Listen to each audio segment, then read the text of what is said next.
Welcome back, truth seekers, to the True Alien Podcast, your daily dose of the strange and unexplained. The bizarre and the bewildering. That's us. I'm Adrian Smith, your host, and with me, the ever-inquisitive Julia Jones, our expert in all things paranormal probe. Hello, curious minds, ready to dive into another mystery. Today's story, well, it's up there. Literally. We're going sky high today, folks. Buckle up. Our paranormal probe this time focuses on the persistent whispers about chemtrails. Chemtrails, huh? Not just the usual contrail chatter. This one gets a little more extraterrestrial. Oh, really? Okay, I'm intrigued. Lay it on me. We're diving into the research of a Dr. Evelyn Walsh. Now, she started noticing some weird stuff in the sky, things that just didn't add up for a seasoned atmospheric scientist. Like what kind of weird stuff? Instead of that beautiful blue, she saw this hazy, almost, like a grid-like pattern of gray just hanging there. Not like normal contrails that dissipate quickly. Persistent, you say.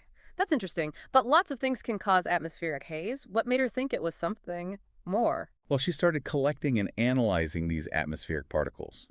Expected the usual suspects from jet engines, right? Soot, water vapor. Makes sense. Standard stuff. But here's where things take a turn. She found metallic compounds, like barium and strontium, in way higher concentrations than normal. Way off the charts for typical jet fuel. Okay, so unusual but not necessarily alien, right? I mean, industrial pollutants can get pretty weird. True. But then she found these microscopic crystals. Couldn't classify them as terrestrial. Their structure was just wrong. Wrong how? The sources don't get super technical, but basically their composition and arrangement didn't match any known earthly crystals. And get this, she found organic molecules too. Again, not from around here. Whoa. Hold on a minute. Non-terrestrial organic molecules. That's a pretty big statement. What kind of organic molecules are we talking about? That's where the details get a bit fuzzy. We just know that they didn't match anything in the terrestrial databases. But this is where things get even weirder. Right alongside this discovery, Dr. Walsh noticed a serious uptick in chemtrail activity. And at the same time, the weather started going haywire. So she's connecting these particles with the crazy weather we've been seeing. The heat waves, the melting ice caps, the increase in, hurricanes and wildfires and everything else. It's a bit of a leap, isn't it? It is.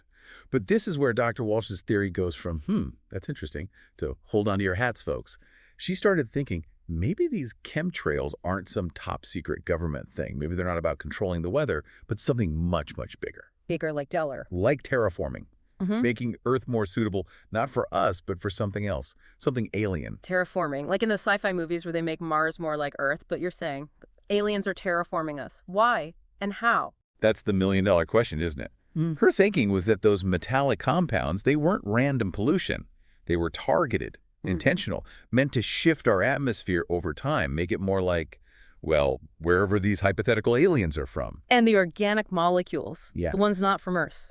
Alien microorganisms, seeding the planet, changing the soil, the water, maybe even us on a microscopic level, getting Earth ready for colonization.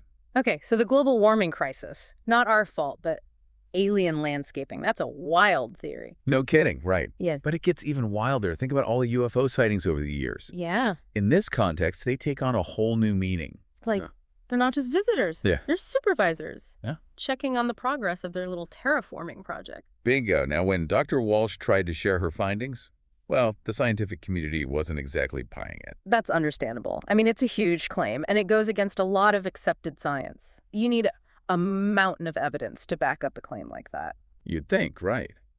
But Dr. Walsh, she stuck to her guns. And it turns out she wasn't completely alone. She connected with this underground network, other scientists, some tech-savvy folks. Really? A secret society of chemtrail believers? Not believers, exactly. More like chende.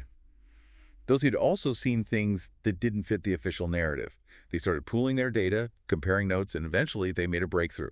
They found encrypted data streams hidden within the patterns of the chemtrails themselves. Wait, hold up. Encrypted data? In the trails? How is that even possible? The details are a bit hazy there, but they managed to crack the code. And what they found, well, it was like something out of a sci-fi thriller. Okay, I gotta know. What did it say? The alien game plan laid bare. A timeline for the terraforming, environmental targets, the whole shebang. And their ultimate goal, colonization, complete and total. So not just a friendly visit then? Nope.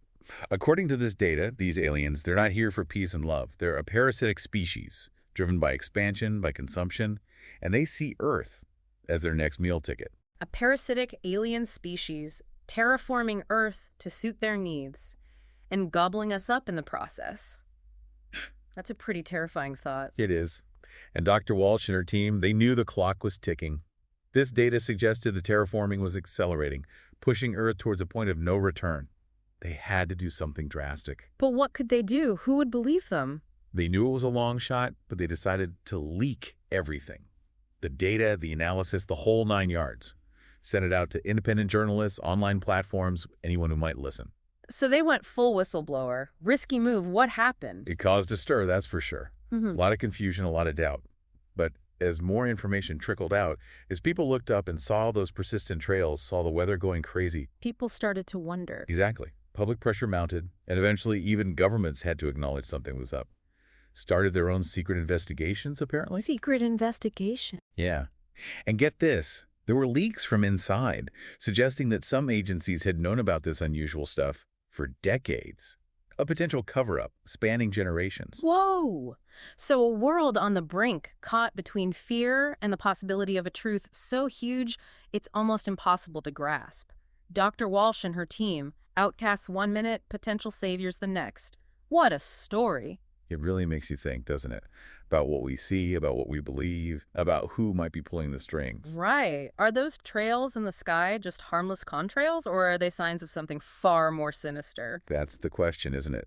And if our atmosphere is being tampered with, what else is going on that we don't even know about? What would it take? What would be that undeniable sign that would convince everyone that something truly extraordinary and perhaps terrifying is happening? It's a chilling thought to ponder.